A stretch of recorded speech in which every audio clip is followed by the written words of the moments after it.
नमस्कार. स्वागत तुमचं राष्ट्र महाराष्ट्रामध्ये. मी अशोक मानखडे. आदरणीय पंतप्रधान नरेंद्र मोदींची शाळा.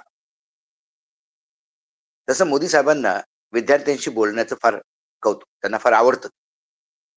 त्यामुळे मन की बात असो, काही असो ते किंवा परीक्षा पे चर्चा असं म्हणून ते विद्यार्थ्यांशी सोबत एक संवाद स्थापित करत असतात. आणि जवळ तो प्रत्येकाला सध्या विद्यार्थी समजतात. त्यामुळे प्रत्येकाला ते ज्ञान द्यायला सुरुवात करतात आणि ते ठीक आहे. आता वय झालंय 75 होतील पूर्ण त्यांना. त्यामुळे संघापासून तर भाजपापासून पासून तर विरोधी पक्षापर्यंत सगळ्यांना ते ज्ञान देत असतात. आता मुंबईवर आल्या आणि ते महायुतीच्या आमदारांचा क्लास त्यांनी घेतला नाही असं तर होऊ शकणार नाही. त्यामुळं आज मोदी सरांनी महायुतीच्या आमदारांना सांगितलं जीवन कसं जगावं, एका नेत्याने कसं असायला हवं. आता पहिल्यांदा ते काय-काय म्हणाले, आता त्याच्यावर तुमचं लक्ष हे सांगतो. ते म्हणाले, की विरोधकांना त्यांच्या वक्तव्यावर उत्तर देण्यापेक्षा त्याचं उत्तर आपण चांगलं काम करून द्यावं. अभ्यास दौरे काढा. कुठे-कुठे चांगलं आहे ते पाहून या. पहा माझा गुजरात पाहायला राज ठाकरे आले होते. तसं काहीतरी तुम्ही केलं पाहिजे. जेव्हा तुम्ही राजकारण आणि समाजकारण करता, तेव्हा स्वतःच्या कुटुंबाला जरूर वेळ द्या. प्रकृतीकडे लक्ष द्या स्वतःच्या. जे लोकं विधान परिषदेवर आहेत, त्यांनी कुठलातरी एक विधानसभा क्षेत्र दत्तक घ्यायला हवं आणि तिथे काम करा. जर तुमची अशी कॉन्स्टिट्युन्सी नसेल तर.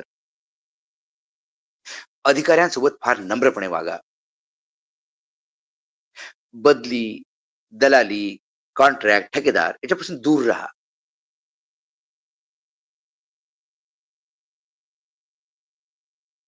आणि काम करताना सर्वांसाठी कामं. ज्यांनी मतं दिली नाही त्यांच्यासाठी कामं करा. विरोधकांना आपलंसं करण्याचा प्रयत्न करा. महायुती टिकवा. एकामेकाच्या कार्यालयांना भेट द्या. एकामेकांना मदत करा. अतिशय सुंदर. काय आहे, मी नेहमी म्हणतो, आपण जीवनात आपण रामायण वाचतो आणि महाभारत जगतो.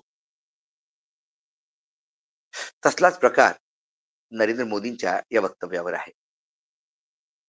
आता ते म्हणाले, की विरोधकांना उत्तर देण्यापेक्षा कामाने द्या.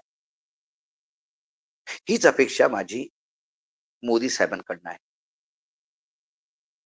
विरोधक म्हणतात ना बेरोजगारी आहे. त्याला कशाला उत्तर द्यायची? कशाला सांगायचं, की जवाहरलाल नेहरूच्या वेळेला काय झालं आणि इंदिरा गांधीच्या वेळेला काय झालं? कशाला सांगायचं, की तुम्ही राष्ट्रद्रोही आहात? कशाला त्यांच्या तोंडाला लागायचं? कशाला वावड्या फोकणाऱ्या मारायच्या, की तुमच्या गळ्यातलं मंगळसूत्र काढून मुसलमानांना देईल? काही बोलायची गरज नाही. कामं करायची. इतका रोजगार उत्पन्न करायचा, की नेते चूप झाले पाहिजे. किती ओरडाओरड मणिपूरवरनं. मणिपूरवरनं तुम्ही बोलत नाही, बिलकुल बोलायचं नाही. मणिपूर शांत करायचं. उत्तर मिळेल. महागाई कमी करा. उत्तर मिळेल. कोण महागाई नसली तर मूर्ख आहेत का नेते? सगळे स्वस्ताई, स्वस्ताई असल्यावर कोण महागाई, महागाई म्हणते? शेतकऱ्यांना जर सोयाबीन 8,000 ₹10,000 विकला गेला, तर कुठला मूर्ख शेतकरी असा म्हणेल, की साहेब सोयाबीनमध्ये काय त्रास आता हो? अरे लोकं पूजा करतील तुमच्या फोटोची. पण तुम्ही फक्त बोलताच आहे. महाराष्ट्रात आता ₹6,000 सोयाबीनला देतो म्हणून सांगून गेले आणि आता फडणवीसांकडे बोट दाखवलं ते मोदींकडे दाखवतात. मोदींनी म्हटलं तर ते अमित शहाकडे दाखवतात. अमित शहा म्हणतात, "अरे, तो चुनावी जुमला था वो. कौन से 15 लाख रुपये वापस आ रहे?" आणि लोकं अक्षरशः ठगल्यासारखे होतात.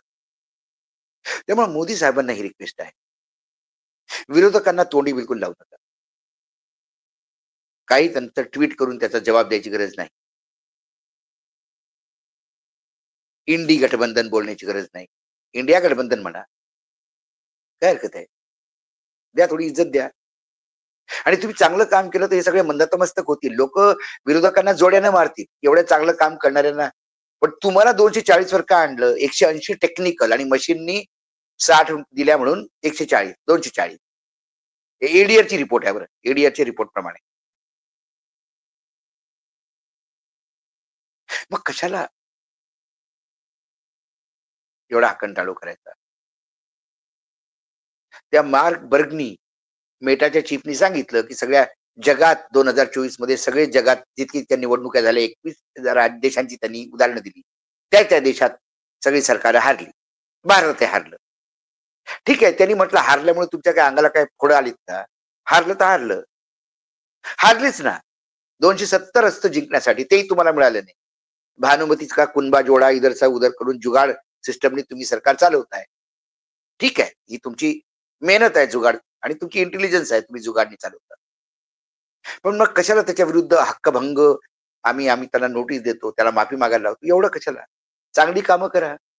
लोकं तुमच्या पाठीमागे उभे राहतील. पुढच्या वेळेला 370 देतील. त्यामुळं हे ज्ञान लोकांना दिल्यापेक्षा स्वतः दिलेलं बरं. अभ्यास दौरे काढा. बिलकुल अभ्यास दौरे काढले पाहिजे. आणि ते अभ्यास दौरे फक्त ज्या राज्यात डबल इंजिनची सरकार आहे तिथे नको. ज्या राज्यात विरोधी पक्षांची सरकार आहे, तिथे सुद्धा अभ्यास दौरे काढले पाहिजेत. चांगली कामं तिथे सुद्धा होतात. आणि त्या अभ्यास दौऱ्यांपासून काही घेतलं पाहिजे. आता पहा बरं आंध्र प्रदेशमध्ये प्रत्येक मस्जिदला ₹10,000 दिले जातात मेंटेनन्सला. तिथे मुसलमानांसाठी रिझर्व्हेशन पॉलिसी आणतंय सरकार. मग हा अभ्यास नको करायला मोदीजींनी? मी धर्मासाठी कुठे रिझर्व्हेशन देणार नाही, असं कशाला आकांडतांडव करायचा?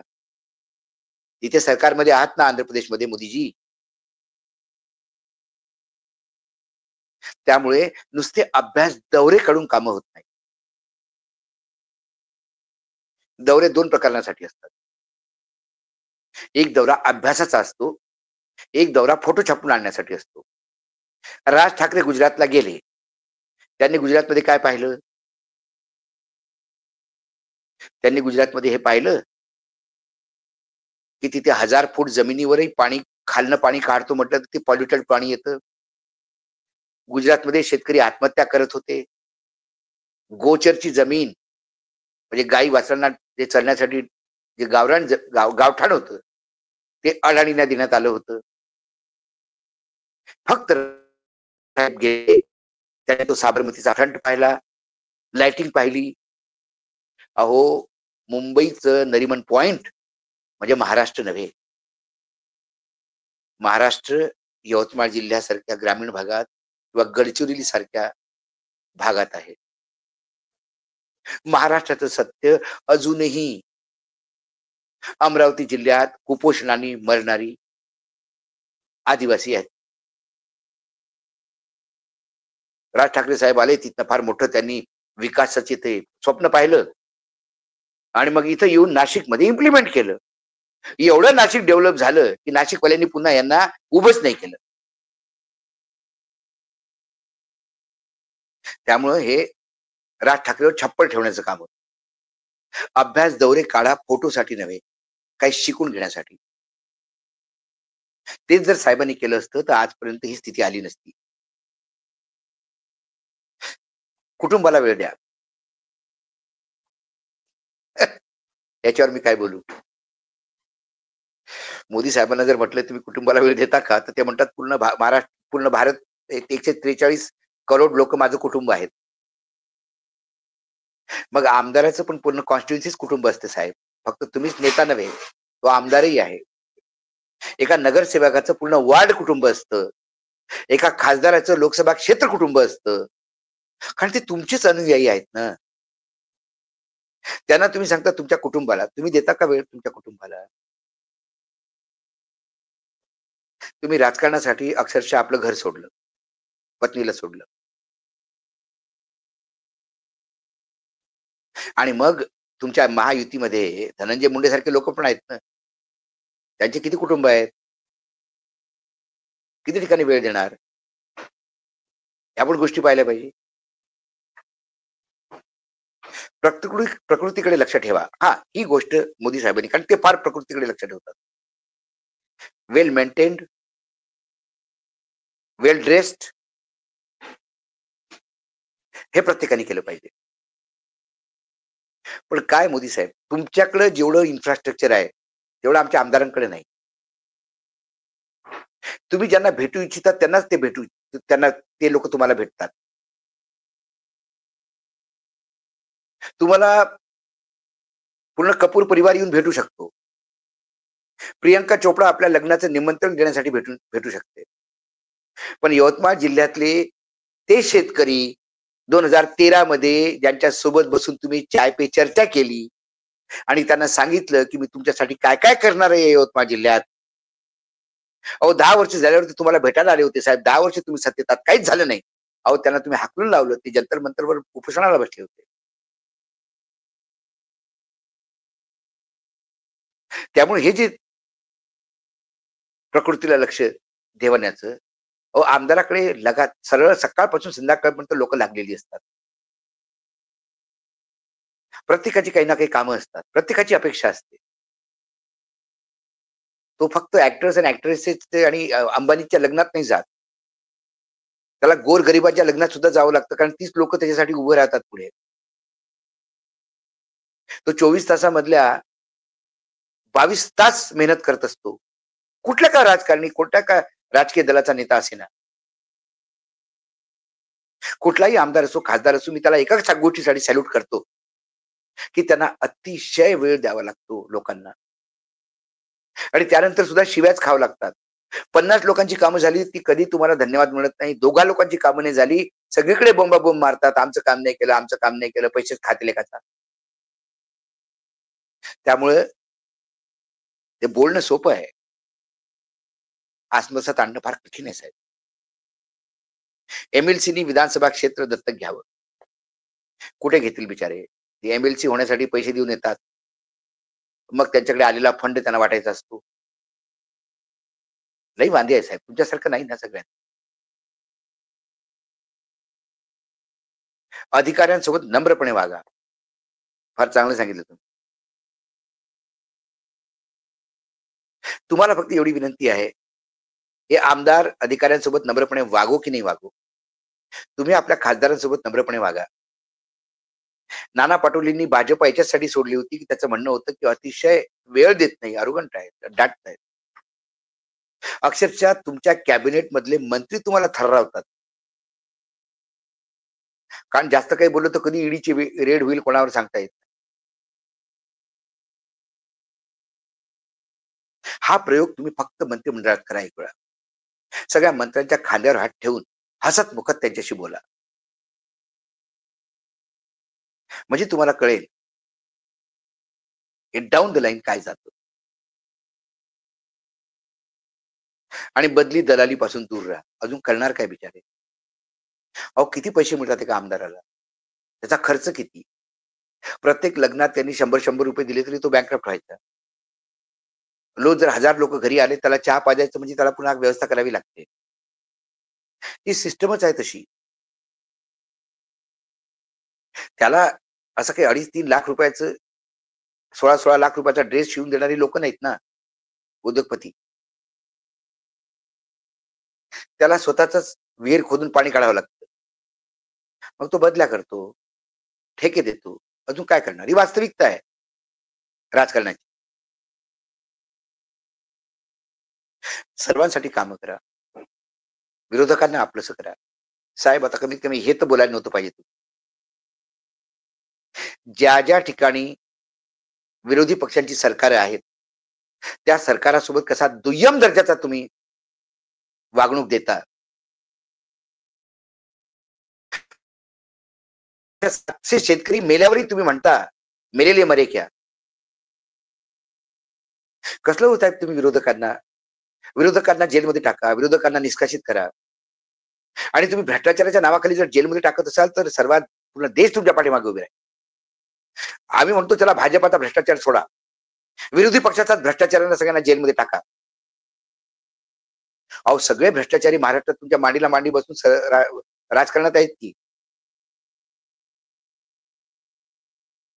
तुम्ही विरोधकांना आपलंसं करण्यासाठी ईडी, सीबीआय, इन्कम टॅक्सचा उपयोग करता साहेब. तेवढी ताकद द्या ना आमदारांना. तेही करतील आपले विरोधक आपल्यासोबत. ईडी, सीबीआय, इन्कम टॅक्स तुमच्या हाती आणि त्यांना म्हणता तुम्ही विरोधकांना आपलंसं करा. कसं करतील बरं?